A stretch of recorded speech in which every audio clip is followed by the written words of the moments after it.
We started talking a little bit, and I think I interrupted you, but we started talking a little bit about some of the hurdles companies can run into during this implementation or pre-implementation.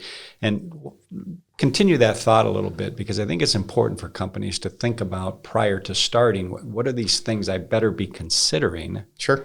before I move down this path? Yeah, I think, some of the important things that organizations don't do when evaluating and going through an implementation process is really sitting down and having conversations and collaborating internally and with the partners that you're working with to know what are our real goals behind this. Like, I can have a conversation with a prospect and they can tell me, well, I want to improve sales. Okay, well, great. How are we going to do that? Where are the real pain points within your sales process?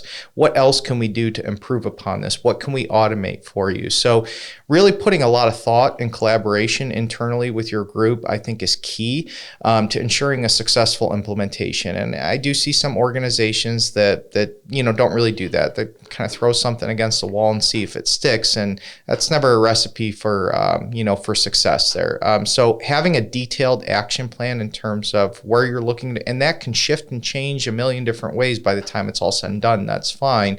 But having a detailed action plan in terms of how you want to roll this out, what our main expectations and goals are, all of those things combined will definitely set you up for success. How often are you running into situations where maybe the prospect doesn't have a lot of those processes defined? And that's one of the reasons they want to do this, because they think it's going to help them. But the reality of it is whether I'm using HubSpot or Microsoft or Salesforce, it doesn't really matter in many cases, right?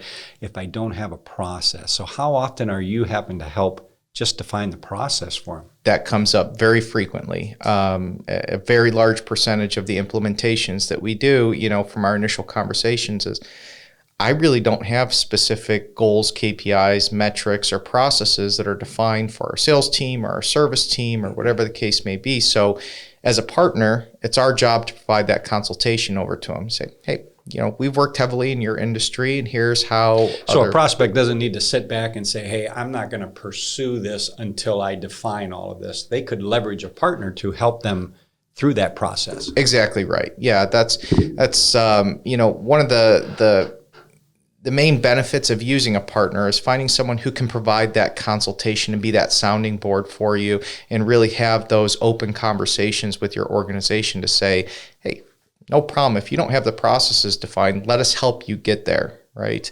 We don't want to just be task pushers for our customers. We don't want them to say, Joe, I just need you to build this report. Okay, great. We'll go and build it for you. But what value is that really bringing to the table if you don't have any processes behind it? So let us explain why we should look at this report in a couple different ways. And here's what you should be looking at from a management perspective or a sales perspective or a customer service perspective.